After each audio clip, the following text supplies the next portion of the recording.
Question number 4, continuity मालूम करनी है। अच्छा, यहाँ पर ये 3 केसेस दी गई है इस फंक्शन का कि अगर x smaller than equal to 0 तो आपने ये फंक्शन की वैल्यू आपने ये मालूम करने के लिए ये आपने इस्तेमाल करना है। अगर x greater than 1 in smaller than 1 हो, यानी x और 0 और 1 के दरमियान हो x की वैल्यू, तो आपने ये फंक्शन इस्तेमाल करना है। और अगर x ग्रेटर देन और इक्वल टू 1 हो तो आपने ये इस्तेमाल करना है। तो यहाँ पर हमें नहीं दिया गया है कि किस वैल्यू पर हमने कंटिन्यूटी डिस्कस करना है। तो चूंकि यहाँ पर ये x smaller than equal to 0 है और यहाँ पर x ग्रेटर देन 1 है, तो इसका मतलब है कि 2 जगह पॉइंट्स पर हमने डिस्कस करना है कंटिन्यूटी को, एक 0 के लिए और दूसरा 1 के लिए। ठीक है, तो ये सवाल कुछ लंबा है एक तरह से। तो फर्स्ट ऑफ ऑल हम मालूम करेंगे कि कंटिन्यूटी एट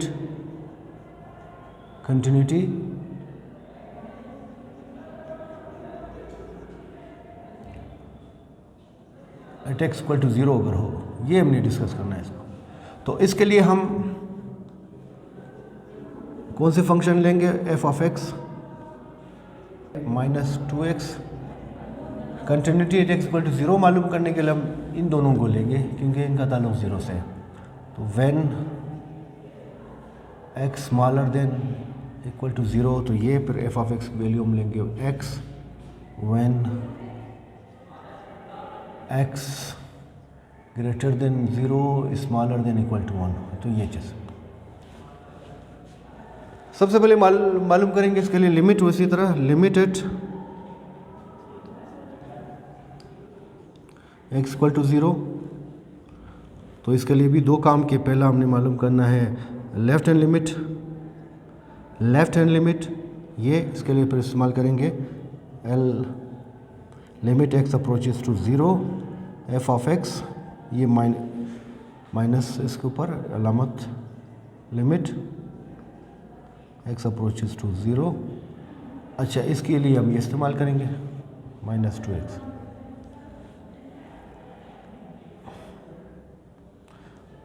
अच्छा जी,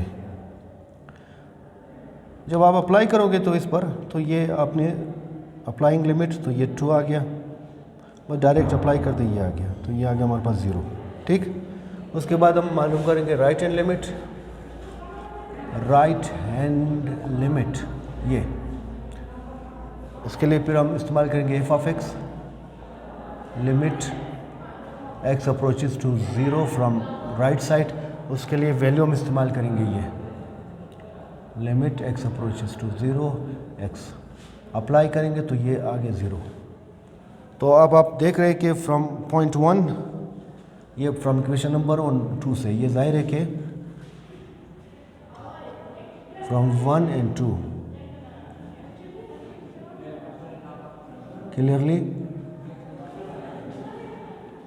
left hand limit x approaches to 0 minus of f of x is equal to right hand limit x approaches to 0 f of x, ये दोनों की वैल्यू आपस में बराबर विच इज 0। इसका मतलब क्या है, इसका मतलब ये है कि therefore limit exist at x equal to 0, ये बात आ गई। ठीक, तो इस वजह से हम कह सकते हैं कि चूंकि दोनों की वैल्यू 0 के बराबर, इसको जनरली हम इस तरह लिख सकते हैं कि limit of f of x as x approaches to 0 is equal to 1। अब इसको 1 का नाम देते हैं। ठीक, अब हमने मालूम करना है वैल्यू एट 0।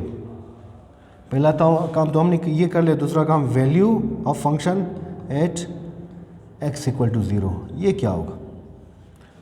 तो इसके लिए हम इस्तेमाल करेंगे कौन सा फंक्शन, आप खुद डिसाइड कर ले। इसके लिए किसको इस्तेमाल करेंगे, देखें ये स्मॉलर देन नहीं है, आप इसमें देख ले, ये स्मॉलर देन सिर्फ स्मॉलर देन इक्वल टू, तो इसको हम इस्तेमाल करेंगे वैल्यू एट 0 के लिए। ये ग्रेटर देन 0 है, स्मॉलर देन 1 है, तो इसको इस्तेमाल नहीं करेंगे।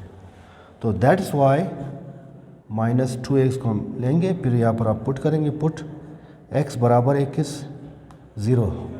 ठीक है, क्या आ गया हमारे पास, F of zero is equal to 2 into minus 2 into zero. तो क्या आ गया हमारे पास जवाब, आप इसको देख लें। Therefore F of zero is equal to zero, क्योंकि माइनस 2 इंटू ज़ीरो ज़ीरो, अब इसको 2 का नाम दे दें। तो आप देख सकते हैं कि लिमिट और वैल्यू ये दोनों, तीसरा पॉइंट यही कि from 1 and 2 it is clear that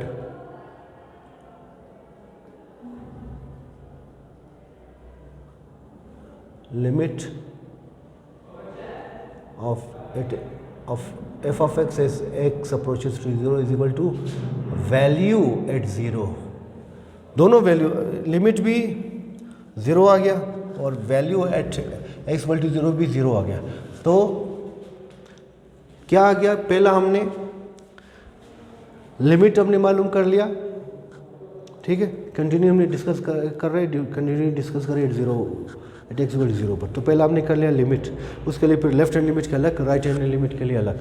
left hand limit, right hand limit हमने देखा कि दोनों की वैल्यू बराबर आ रही है, इसका मतलब है लिमिट एग्जिस्ट करता है। ये पहला शर्त है कंटिन्यूटी का।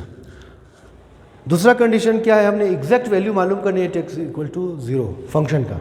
तो उसके लिए हम, चूँकि यहाँ पर वो फंक्शन खुद कह रहे हैं कि अगर x 0 से छोटा, अगर x की वैल्यू 0 से छोटा हो या 0 के बराबर हो तो आपने ये इस्तेमाल करना है, अगर 0 से बड़ा हो तो आपने इस्तेमाल करना है। तो इस वजह से हम इसको इस्तेमाल करेंगे। इसको लेफ्ट हैंड लिमिट के लिए भी इस्तेमाल किया, x इक्वल टू 0 के लिए भी इस्तेमाल करेंगे। तो ये हमने इस्तेमाल कर लिया। फिर x की वैल्यू हमने यहाँ पर 0 पुट किया, ये भी 0 आ गया। तो from 1 limit equal to 0, from 2 value is equal to 0। अच्छा, ये भी डिफाइन हो गई। दूसरा कंडीशन यही है कंटिन्यूटी का कि at X equal to 0 function defined है, फंक्शन इज डिफाइंड।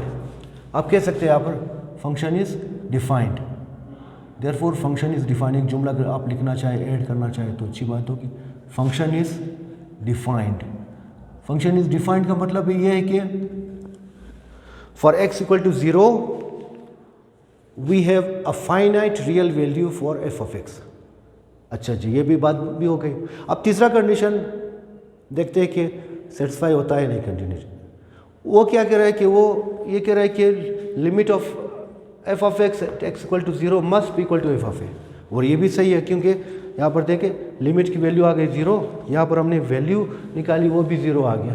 तो सेकेंड कंडीशन, थर्ड कंडीशन भी क्या हो गई, सेटिस्फाई हो गई। तो first condition, second condition, third condition. तो इस सवाल में आपने देखा कि एट एक्स इक्वल टू 0 के लिए फर्स्ट कंडीशन, सेकंड कंडीशन और थर्ड कंडीशन तीनों सेटिस्फाई हो गए। अब हम कह सकते हैं कि हम ये कह सकते हैं therefore F of X is continuous at X equal to 0, कि function at X equal to 0 क्या है, कंटिन्यूअस। सवाल अच्छी तरह समझ में आए तो काइंडली वीडियो को लाइक भी कीजिए और नए आने वाले चैनल को सब्सक्राइब भी कीजिए। अब इसी सवाल को हम, चूँकि यहाँ पर हमें नहीं दिया गया, यहाँ पर देखिए 2 कंडीशंस और हैं एक्स 1 के हवाले से। वो कह रहे हैं कि अगर एक्स स्मॉलर देन 1 हो तो आपने इसको इस्तेमाल करना है, एक्स ग्रेटर देन 1 और इक्वल टू 1 हो तो आपने इस्तेमाल करना है। अब हम मालूम करेंगे continuity at X equal to 1। यहाँ पर हम लिखेंगे continuity at X equal to 1। तो इसके लिए अगेन उसी तरह, पहली बात तो ये कि x ये दोनों इनका ताल्लुक़ 1 से है। तो x को लेंगे जब when x greater than equal to greater than 1 smaller than 1 हो। x स्मॉलर देन 1 तो हम इसको इस्तेमाल करेंगे। फिर 2 माइनस एक्स को इस्तेमाल करेंगे जब x की वैल्यू क्या हो, ग्रेटर देन और इक्वल टू 1 हो। तो लेफ्ट हैंड लिमिट के लिए हम इसको इस्तेमाल करेंगे, राइट हैंड लिमिट को के लिए इसको इस्तेमाल करेंगे, और value at X equal to 1 के लिए भी इसको इस्तेमाल करेंगे, क्योंकि यहाँ पर इक्वल टू लिखा हुआ है। तो सबसे पहला काम कंटिन्यूटी का पहला कंडीशन मालूम करेंगे कि लिमिट एग्जिस्ट करता है या नहीं, limit at X equal to 1, इसको हमने देखना है। तो उसके लिए पहला काम लेफ्ट हैंड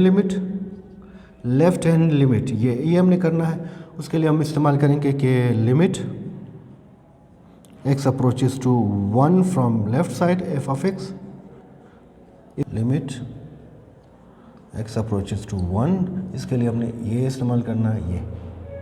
अब यहाँ पर अप्लाइंग लिमिट करेंगे, अप्लाइंग लिमिट तो क्या आ जाएगा, x की जगह आप 1 पुट करेंगे।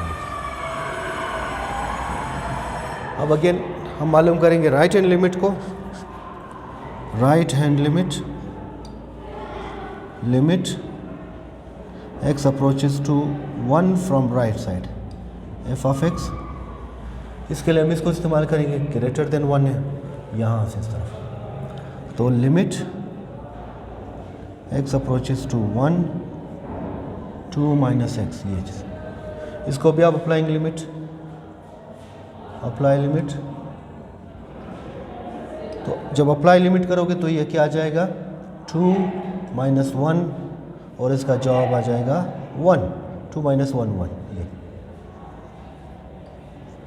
तो clearly from 1 into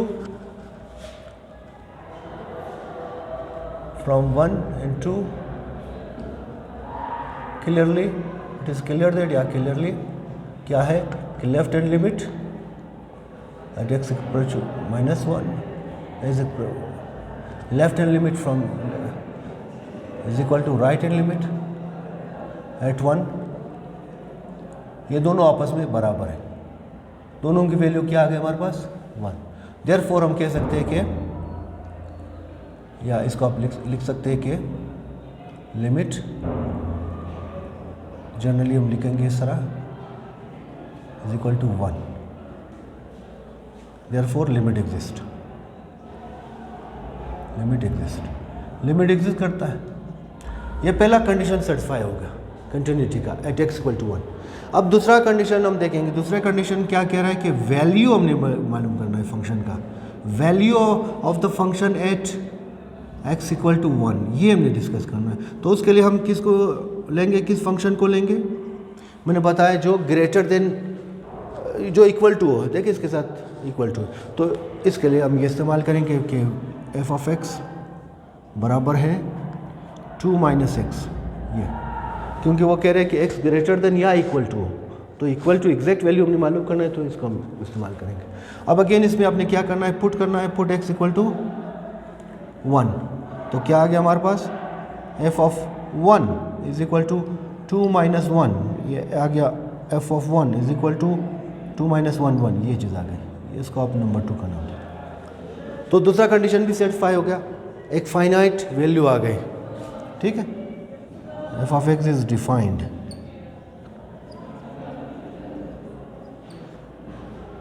at x equal to 1, तो ये आ गई फाइनाइट रियल वैल्यू आ गई, तो फंक्शन डिफाइंड है।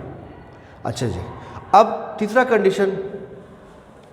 कंडीशन क्या कह रहा है, आपको याद है कि limit at x equal to 1 और f ऑफ 1 बराबर होनी चाहिए, और ये 1 2 जो हमने दिया हुआ है, ये बिल्कुल तीसरा कंडीशन के लिए हमने लिखा हुआ है कि from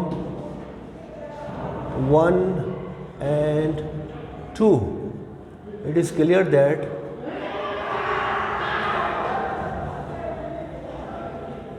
limit at x equal to 1 f of x at x equal to 1, limit of f of x as x approaches to 1 is equal to f of 1, दोनों बराबर है। तीसरा कंडीशन भी सेटिस्फाई होगा, 10 हम लिख सकते हैं कि 10 from above,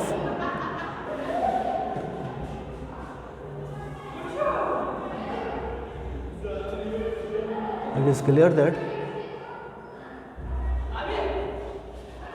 f of x is continuous